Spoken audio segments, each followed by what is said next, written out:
Thyroid রোগীদের জন্য 5টি উপকারী খাবার। থাইরয়েড গ্রন্থি শরীরের মেটাবলিজম, শক্তি ও হরমোন নিয়ন্ত্রণ করে।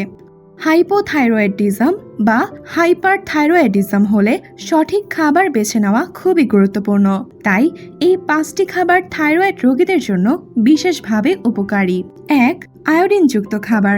আয়োডিন থাইরয়েড হরমোন তৈরিতে সাহায্য করে। আয়োডিনযুক্ত লবণ ও সামুদ্রিক শৈবাল উপকারী। 2.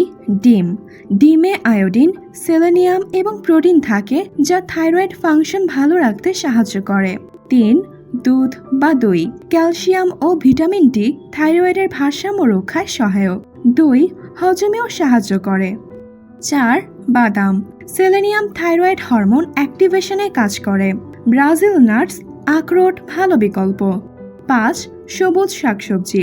এগুলো আয়রন ও অ্যান্টিঅক্সিডেন্টে সমৃদ্ধ। তবে হাইপোথাইরয়েড থাকলে কাঁচা না খেয়ে রান্না করে খাওয়াই ভালো।